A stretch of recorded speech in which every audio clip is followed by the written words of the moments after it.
It's back. The block's on TV and enticing a whole new generation of Australians to try their hands at renovating.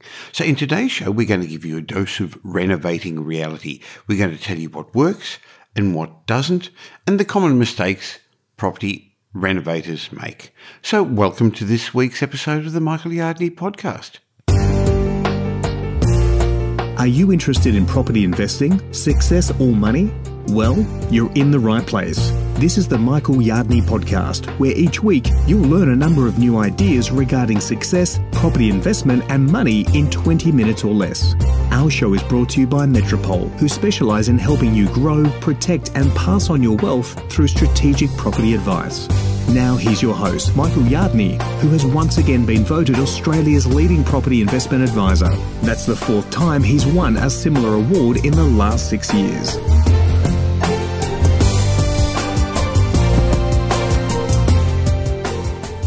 The decision to renovate your investment property can make it more attractive to tenants. It'll improve your rental returns, gives you increased depreciation allowances, and if done correctly, is going to help you manufacture some equity. Clearly, having an attractive property reduces your vacancies, minimises your lost rent. But I've found many people fall into the trap of either spending too much or not doing enough to make the most value out of their renovations. So in today's show, we're going to give you a guide of what to do and what not to do when renovating your investment property. I did my first renovation in the 1970s. In the second property I bought in Bond Street, Caulfield, boy did I make a lot of mistakes. But the person we're going to have a chat with today, my guest Greg Hankinson, knows lots about renovations and has learned from everyone's mistakes. And actually he's done more renovations than anyone I know. He's been my business partner in Metropole Constructions for over a decade and has completed hundreds and hundreds of renovations. So today we're going to give you a dose of rental reality. Now, the content comes from my upcoming renovations and development workshop that we're holding in October. Greg and I were sitting and working out the updated curriculum from this because we've seen so many investors led down the wrong path. They want to renovate for profit. They want to buy, renovate and flip. Renovations is a great strategy. It's a great strategy in the current flat property markets, but not buying to flip, it doesn't work. My strategy is what I call a brewer strategy. Buy, renovate, rent out, refinance and repeat, not flip. That doesn't work unless you've done major structural renovations. Now, I know there's seminars that are going to tell you come to my workshop and go home and you can give up your day job. It's unrealistic. We've been around for a long time and I've seen what works and what doesn't work. So today we're going to give you a dose of reno reality. Of course, if you want to know more, if you want to take your investment up to the next level, the best way to learn the business of renovations and development, and it's the business side that we're talking about, is to come to my workshop. It actually has a 15-year pedigree in my personal guarantee. Why not go to realestateworkshop.com.au, realestateworkshop.com.au, and find out about the 2-day workshop that we're running in October. I've run it once a year for 15 years. And a lot of the people today teaching renovation have actually learned from my workshop. People say to me, Michael, why haven't you written a book on property renovations? Why haven't you written a book on property development? I have, and it's got all our internal checklists and it's got all our ways of doing things and the order of how things have to be done. But the only way you get that is by coming to the workshop. And there's lots of other resources, including a one-on-one implementation session with me if you get one of the early bird spots. So go to realestateworkshop.com.au and join me in October for 2 days. But first, let's have a chat with Greg Hankinson about some renovation reality.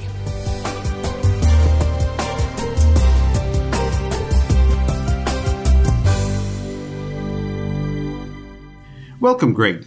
Thanks, Michael. Now, Greg, we're talking today about how to make money out of renovations, but more importantly, how to do it by avoiding the common mistakes investors make. How long have you been involved in renovations? I've been a builder for a little over 20 years. 1995 I got my builder's registration. And what about renovations? How many of those have you done? We've done hundreds of renovations. Typically we do about 70 a year. And that's for clients of Metropole and also for yourself and me personally as well. So I think you've learned what works, what doesn't work, and you've dealt with lots of clients. So it'd be interesting to get your perspective on what areas to avoid. Now, of course, we know that if you do a renovation and it works well, it manufactures capital growth, so you making some money. It's increasing the attractiveness of the property. So they let quicker, they have a wider pool of tenants, it gives you better rent, you get great depreciation allowance. So a well done renovation is a great strategy, particularly in this market where the market's a bit flat. But boy, do people get it wrong because they get wrong ideas. They either go to a seminar and are told that they can buy, renovate, flip for a profit, or they watch the block and play shows like that and get some false ideas. So let's start from the top. What's the most common mistake you see people making, Greg? A lot of people overcapitalise on their renovations. They don't have a plan from the start. So with effective renovations, you really need to focus on the return on every dollar that you spend. Avoid overcapitalising. So how do you do that? Well, going back to the start, we need to establish a post-renovation market appraisal on the property, allow the purchase price and any associated costs such as interest, marketing, selling fees, and a healthy buffer, and deduct from that the post-renovation market appraisal. What's left is your budget, including a profit for the renovation. As a rule, keeping the renovation budget to 10% of the market value is where it should sit. Okay, we'll discuss that in a bit more detail later because that's for a cosmetic renovation. So one mistake people make is they actually spend too much. They haven't done their sums properly. What's another mistake you find people make? Not allowing a contingency amount in their budget. With property renovations, there's always things that come up that are unforeseen. Things happen. You might find asbestos under the floor. It's an additional cost. If you don't have that allowance in your budget, then you're chewing into your profit. I know that over the years I've found that renovating is full of variables. Things crop up that you didn't foresee and it suddenly makes what looked like was going to be a great project not profitable. Clearly, the less work you do, the less you've got to allow as a buffer. If you just do purely cosmetic work, it's nowhere near as big a buffer as if it's a big job. But similarly, if you don't do much, you're not going to get much of a return. Absolutely correct. Okay, mistake number 3, Greg. Tailor the renovation for the target market. A big mistake is not understanding what that target market is. Do some analysis of the local area. Who's going to be the end user of your property? And then tailor the renovations to suit that market. That way, again, you're not over-capitalising on property. Sure, and it's not what you like, it's actually what the target market would like. Another good lesson, Greg. What else have you got for us? First impressions really matter. Natural light, fresh paint, new floor coverings and window furnishings go a long way to transforming a tired old property into something that's really sought after. Often it's the little things that can make or break a successful renovation. Neutral colours allow tenants to create their own identity with their belongings. Dominant colours and textures tend to close in the walls and make spaces feel smaller than they are. Sure, I agree with that because when you see, again, shows like The Block where people put their own flavours there and they make bold colours, sure, that's a statement and it looks good, but a lot of people won't like that. They'd rather have a blank canvas so they can put their own paintings, their own furniture in, wouldn't it? The Block's a great TV show and very successful, but as a renovation process, it's not ideal. Well, look, we know that reality TV isn't really reality, is it? Okay, Correct. So what bits of the renovation do work? Where would you put your money? Kitchens and bathrooms sell properties. Beware of diluting the dollar by doing half the job. So when assessing the scope of works for your renovation, keep in mind the 2 big ticket items, the kitchens and bathrooms, generally come as a package deal. If you renovate the kitchen and not the bathroom, then the bathroom devalues all the hard work and dollars that you've spent on the kitchen. If the budget doesn't allow for both of those things to be done, then consider deferring the renovation works and consider doing a smaller refurbishment, such as repainting or changing the light fittings or changing the window furnishings. Now, there's no doubt that the potential to do the big renovation is still going to be there in the future, so you've not lost that. So I agree with you, put it off, because a half-done job is really a waste of money. It's actually not going to bring you the return that you think that it will. I think another thing a lot of potential renovators like the idea of is doing it themselves. I'll spend my weekends doing it. I'm going to have fun doing it. I know I'm no good at that, Greg. Is that something that you see people doing? Oh, we see it all the time. And if you're not a skilled tradesperson, if you don't have the experience, it's an investment property. The purpose of an investment property is to bring you a return on your dollars. So get the right people around you. Don't try and do it yourself. I guess it's the excitement of doing it themselves, and it seems so easy, and we keep coming up with the block, but it doesn't matter, all those reality TV shows. It's actually not a lot of fun. Not in my mind. Well, it is in my mind. That's the difference, and that's why you're a builder and I'm not. Correct. But for many people, it's best to be the project manager of their project and let other people do it, because the cost saving that you may get out of doing it yourself, when you're only doing it part-time and doing it on the weekend, and it takes longer, and the interest in holding it, and then the mistakes you make in not ordering things in the right way, that really sometimes takes away any savings. If you've got an inner tradesperson in you that's wanting to do that, do it at home on the weekends. Don't do it with your investment property. Well, I guess people do it because of emotion, don't they? Correct. Yeah. And that's the seventh mistake. Remove the emotion. Adding value to an investment property should be run like a business. There's no room for the latest fad in design. You shouldn't be trying to make the cover of Bell magazine. That's for your own home. The purpose of renovating investment properties should always be about maximising both the rental return and the capital value of the property. Sure. I think other people have unrealistic expectations because they think that they can buy a property, renovate it and flip it. And unless you do major extensions, adding value structural work, a cosmetic renovation isn't really going to give you enough bang for bucks to pay for the interest cost, the selling cost, the stamp duty. No. 15 years ago, 20 years ago, that was a great strategy. It did work, didn't it? It did work. Yeah. It doesn't work anymore. Especially not in this flat market. So where it did Correct. work and people thought it worked was the market boom of Sydney and Melbourne in particular in the last couple of years. Anything you did, you could go away on holidays, come back in 2 months' time and you made money. Absolutely right. So it wasn't the renovation. I'd like those days to come back. Weren't they good here. days? They're Yeah, not they here were. at the moment. That's right. Okay. What other hints would you have for us? The key to any successful renovation or development or building is to get a good team around you. It's absolutely critical. Renovation involves coordinating various trades, all of which who are managing a lot of other jobs at the same time. So talk to them about your schedule and plan for the renovation and seek their assistance and advice. Remember, they're the experts. They've done it before.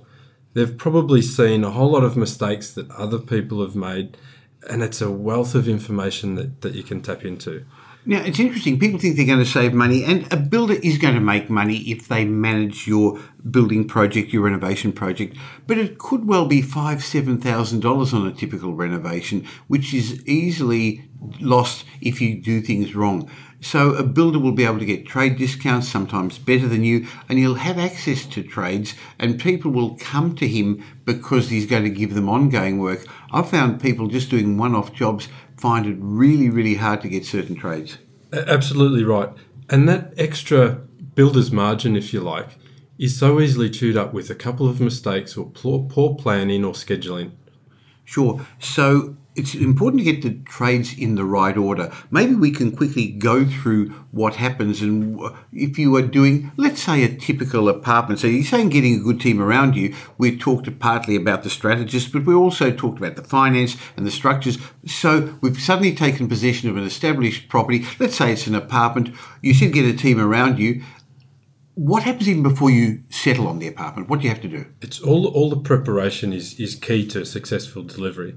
So let's confirm what the scope of work is, confirm what the budget is, and only then can we start scheduling our trades in. So you get a couple of quotes.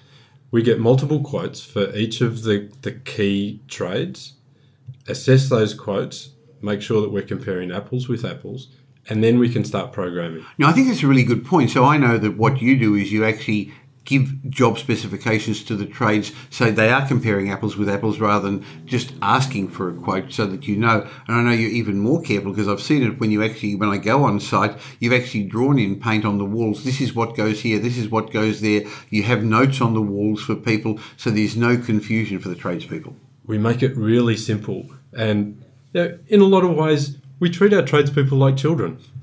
We make it very, very simple for them. But it's less likely to make mistakes. Correct. So who's the first trade that goes in? So the first thing you do is mark out the property, and then our removalists come in and they'll strip the property out. They'll take out all the soft furnishings, the carpet, the blinds, strip out tapware, tiling. I guess you've got to disconnect all the services first, don't you? Well, absolutely right. We've got to turn the power off. And the water. Otherwise, you're going to have water flowing everywhere. And the gas. But they're the things some people forget. That's right. Yep, That's go on. right. So then all the cabinetry gets removed. So we're basically left with an empty shell. Then we can start looking at repainting works, preparing for tiling, changing the plumbing and electrical fittings around. Because often the kitchen appliances won't be in the same spot they were in the old one. And the design of the kitchen could completely change. So you've got to get the kitchen cabinet people in to measure pretty quickly. That's right. You use cabinet makers that make it specifically for that. Why don't you use the cheap flat pack things you can get at Bunnings? We always use a custom cabinet maker. The reason we don't use flat packs is it just doesn't stack up. You might save a couple of dollars, but the designs are poor, the construction quality's not there. It's a false economy. I think that's a really good point, Greg, because you're only going to do a full renovation, probably every 20, 25 years. Yes, you're going to have to put new carpets in every 10 years. You may have to paint it a little bit more frequently. But the full kitchens and bathrooms, you got one chance. And a lot of people make the mistake of being blinded just by the cost of the supply of the kitchen, the flat pack kitchen. They're relatively cheap. The expense is in the installation and then the remodelling because it doesn't fit exactly to the space. Okay, so what we were saying was you get your kitchen cabinet maker to come in and measure up, and while he's manufacturing one-off kitchens for you, then you have the other trades coming in. We're doing all the preparation work then, so preparing for the painting, preparing for the tilers, getting all the plumbing and electrical ready, roughing in air conditioning units, Right. upgrading the electrical switchboards. All of those things get done. Then who comes in next? The painter? Painter comes in. He works at the same time that all of that preparation is happening. Then a couple of weeks later, the kitchen comes in and starts to be installed. Then you put the tiles in? Once the kitchen's in, the tilers come back. What do you do to bathrooms? We waterproof all of our bathrooms. One of the cost-saving things that people do that shouldn't do is they avoid waterproofing. It's something that can't be seen. You don't see it. If you don't see it, maybe it's not necessary, which just causes problems. But I know it's a really big problem with property management when our clients have bought established properties. I know your team then has to go and try and fix them up. We regularly have 3 or 4 bathroom renovations on the go at any point, all due to a lack of waterproofing. Okay, so you waterproof and then new tiles. And then the tilers come in. Yeah. You've changed the bathtubs. What do you do with those? There's 2 things we do with bathtubs. If it's a 3rd floor apartment, often we remove the bathtubs and put a nice walk-in shower. It's more modern, it creates more floor space, it looks fantastic. You're not going to get little kids up there having a bath. If it's a ground floor apartment, then we might refurbish the bath. And rather than putting a new bath in, you can reglaze them? That's right. Sure. And then the cabinets eventually come, and then the painter's got to come back because everybody's spoiled his hard work. Yeah, well, that's true. And then all the soft furnishings, the carpet, polishing the floorboards, new light fittings, little things, door furniture, door stops. All those little things make a big difference. Yeah, it's the appearance, as you said right at the beginning. Correct. So on that basis, there's a lot of work. How long does it take from beginning to end? A typical cosmetic renovation for us takes 6 weeks. Well, I know the answer. It was really a trick question, but that's where the cost saving comes. And if you pay somebody to do the job for you and save a month on interest, it's paid for half the margin. Yeah. So getting a good team around you is important. And I think another lesson that came out of our chat just then, Greg, was stretch your budget if you can, and you only get one chance, so do it properly. Don't be stingy. Don't be stingy. Thrifty is good, but cheap is bad. There's lots of cheap products on the market these days, and especially online. In our experience, cheap's cheap for a reason, and it'll cost you more in the long term. Take engineered timber floors, for example. You can buy an imported laminated timber board from your local hardware store for $18, $19 a metre. It's got a lifespan of a couple of years, and you're going to need to replace it. It's a false economy.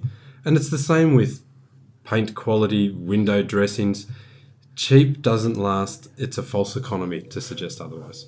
Particularly if you're keeping it as an investment in the long term, you're going to be able to write off some of the costs, depreciate other costs, and tenants are going to use them up and wear them out, so you may as well have good quality. But I think as you're doing your numbers and figures, it's important to understand what's visible and what's hidden. And we hinted before that we try and avoid structural renovations. There are some things you have to do, like rewiring, putting a new switchboard, that people won't necessarily see. But really, you don't want to spend too much money on things that are hidden, that don't add perceived value. Correct. If you're changing the structure of a building, you're going to be adding cost, considerable cost to the renovation, with building permits, with approvals, owners' corporation approvals, and all of the local authority hoops that need to be jumped through. It's often not feasible to do so. So I think one of the lessons I've learned from you, Greg, is you've got to ask yourself the tough questions. Do I have the time to do this myself effectively? If the answer is no, or I think so, why not consider paying a professional to manage it for you? Now, I know this is a little bit self-serving because we have a construction company in Melbourne and we help our clients in Sydney and Brisbane by referring them to the right people. But boy, have we seen people make mistakes and lose money and do it wrong. So the additional cost of doing that's likely to be offset by the work being completed quickly. And by the way, you give a guarantee, an HIA guarantee, you get a higher standard. And as I said, if you've got one chance of doing it, why not do it right? And I couldn't tell you how many times we've had clients come back to us and say, you know what, we should have got you to do the renovation. It took us 3 months longer and it cost us the same anyway. Okay, cost us the same. How much ballpark would you be spending on a renovation? As a rule, we allow around 10% of the cost of the property. So if it's a $700,000 property, you'd probably an apartment in Sydney. That's a house in Brisbane. You'd be probably spending around $65,000 to $75,000. Correct. And when you do that, you're probably going to get $125,000 extra value. You're not going to get $2 for every dollar you spend, despite what some of the magazines and some of the seminars will tell you. Correct. I don't think those returns are there at the moment. They used to be. Absolutely. If you get $1.50 back for every dollar spent, I think you're doing quite well. Yeah, very, very much so. So I think that's one of the things that you've got to be realistic about. And also, I think the budget's got to be related to the market. So, but you've already said that. You've got to understand what your target market is. So what do they expect? And in some areas, we're going to put laminate kitchens or bench tops, and in others it would be false economy not to put marble or Caesar stone or those artificial marbles. It comes back to point 3. Tailor the renovation for the target market. Do your research and understand what the market is. Sure. Well, on the Metropole website, there's a development gallery there. If you can go to the renovation tab, you can actually see some case studies there of jobs that have been done, the before and after, so you'll have a good idea of what's going on. So if somebody's interested in having a chat with you, Greg, probably the best way is to go to metropole.com.au and leave an inquiry, or ring us on 1300 Metropole. Thank you very much for your time. Thanks, Michael. Well, that's almost it for another show. I hope you got a dose of renovation reality with my chat with Greg Hankinson. But if you want to take your investment to the next level, if you want to get into the business of property renovations, and particularly if you want to get into the business of property development, learn from people who are doing it, who've done it for a long time, get the mentors around you who are already doing what you want to be able to achieve. Join me in October at my real estate renovations and development workshop. Go to realestateworkshop.com.au, realestateworkshop.com.au, find out all about it, find out about my personal guarantee, work out how you can get a one-on-one implementation session with me, and I look forward to spending 2 days with you in Melbourne. Now, before we go, though, each week I try and read out 1 or 2 reviews I get. I love the reviews. I love reading out your thoughts. And when you do leave a review, please email me at michael@metropole.com.au and tell me which of my books you would like, and I'll send you a personally autographed copy. Now, this week I'm going to actually read out 2 international reviews I got. I love hearing that the show's doing well overseas. So, Jig Dimps from the UK, from Great Britain, said, "Hey, Michael, congratulations on your podcast. I've been listening to your podcast for some time now. Thank you for sharing your golden nuggets. They're very helpful. I see a lot of similarities between the Australian and UK property markets, and I love your mindset moments, which helps to delve deeper into changing the mindset. Keep doing what you're doing. All the best. Jigs." Well, thank you so much, mate. And there's also one from New Zealand here. Great advice from BDKWKDG. Wow, I don't know how to say that. But he says, 5-star review. Love listening to Michael Yardney's podcast and receiving his daily emails that are full of encouragement. I'm from New Zealand and I've found his way with words and advice to be very useful. Thanks, Michael. Keep up the awesome work. And another one from New Zealand, Integrity and Honesty, said, I read Michael's book about 10 years ago. I'm impressed with his desire to help and educate. His honest, no-nonsense approach without biases based on many years of experience. This was actually from Christopher Pearson from New Zealand, who went on to tell me a whole lot of great things. Thank you, Michael, for taking the high road. Thank you for doing the right thing. It's a rare trait these days. Well, thank you very much, Chris, from Auckland in New Zealand. And I know Chris has already received his book because he emailed me about it, but I'd love you to leave a review for me. If you could go to iTunes, Stitcher, wherever you listen to this podcast or on the Michael Yardney podcast, and go to the trouble of leaving a review. And there's a couple of reasons why. It actually passes the message forward because more people find about this and we're helping others. And it also makes me feel really good, so I'd very much appreciate it. I look forward to them. Also, if you did get some benefit, just like I like giving you the information and helping you, please pass the message forward by telling somebody about it through Twitter, through Facebook, through sending them a link. Let's get the message out there and help people become more successful in property and investment and in their lives. I look forward to spending some time with you again next week. Thanks for listening to this week's episode of the Michael Yardney podcast, which was brought to you by Metropole, who help their clients grow, protect and pass on their wealth through strategic property advice. If you got value from listening to this podcast, please leave us a review and we'll read it out on a future show. Just go to michaelyardneypodcast.com/review and it will take you over to iTunes where you can enter a review and let us know what you think. We'd really appreciate it. If you don't already subscribe on iTunes or on your Android phone, you'll find us there as Michael Yardney Podcast. If you'd like to gain instant access to the show notes or a transcript of the show, head across to michaelyardneypodcast.com. Watch out for our show next week. You'll learn some new ideas about property investment, success and money in around 20 minutes.